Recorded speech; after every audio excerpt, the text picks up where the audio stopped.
Final destination blood lines movie review. दोस्तों, यह franchise और मौत धमाकेदार तरीके से खत्म होती है। Final destination blood lines movie. अगर ब्लड लाइन्स में इतने सारे सरप्राइज हैं कि आप शहर उठे, तो इसकी वजह यह है कि मौत का एक करीबी परिवार का पीछा कर रही है। किसी भी मौत के कई कई अजीबोगरीब तरीके हैं और फाइनल डेस्टिनेशन फ्रेंचाइजी ने उनमें से कुछ को बख्शा है। फिर भी यह कहना होगा कि ब्लड लाइन्स एक हॉरर फ्रेंचाइजी की छठी फिल्म, जिसमें कई उपन्यास और कॉमिक किताबें भी शामिल हैं, जिंदा और दमदार है। कम से कम शुरुआत में तो यह तब है जब ब्लड लाइन्स अपने तनाव को कम कर रही है। गिलास के अगले घूंट में कुछ भयावह होने की तैयारी। ट्रैम्पोलिन पर अगली छलांग, हवा में ऊपर उठे हुए कांच के फर्श पर नाचते हुए अगला पैर, या सबसे खतरनाक लापरवाही से फेंके गए सिक्के का अगला रोल। इसके केंद्र के एक विस्तृत परिवार है।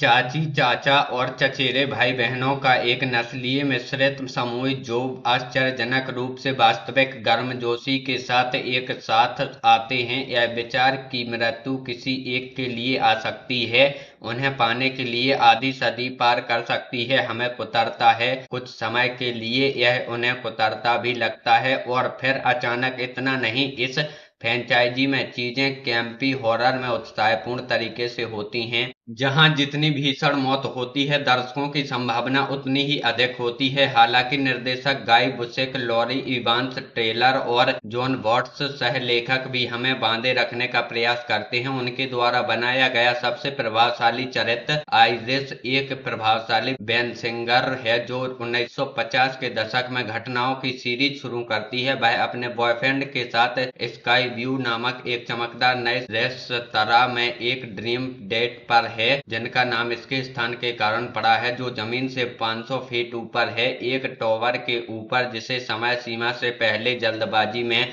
बनाया गया है। लाख संगीत, खुली आग, अधिक वजन वाली लिफ्ट, हवा का झोंका, झूमता झूमर, खनकते गिलास, ये सब आइरिस की बेचैनी को और बढ़ा देते हैं। अगर आपने फाइनल डेस्टिनेशन की काफी फिल्में देखी हैं या उपन्यास पढ़े हैं, तो आप अंदाजा लगा सकते हैं कि आगे क्या होने वाला है।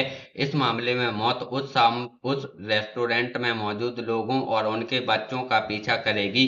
अगर ब्लड लाइन्स में इतने सारे सरप्राइज हैं कि आप सहरन हो जाए, तो इसकी वजह यह है कि मौत एक नजदीकी परिवार का पीछा कर रही है। लेकिन यही फिल्म का सबसे परेशान करने वाला पहलू भी है। एक हद से आगे, एक महिला के अपने पति और तीनों बच्चों को कुछ ही दिनों के अंतराल में खोने के विचार पर हंसना मुश्किल है, चाहे उनकी मौत पहले से तय क्यों ना हो, और भले ही फिल्म में उसे पूरी तरह से भुला दिया गया हो। फाइनल डेस्टिनेशन स्पष्ट रूप से धमाकेदार तरीके से बाहर निकलने पर विश्वास करती है, या 2 या 3 धमाके के साथ। हालांकि इसकी फुसफुसाहट सबसे डरावनी है। उम्मीद है हमारी वीडियो आपको पसंद आई होगी। अगर वीडियो पसंद आई हो तो वीडियो को लाइक करके हमारे चैनल को जरूर सब्सक्राइब करें। मिलते हैं इसके अगले वीडियो में।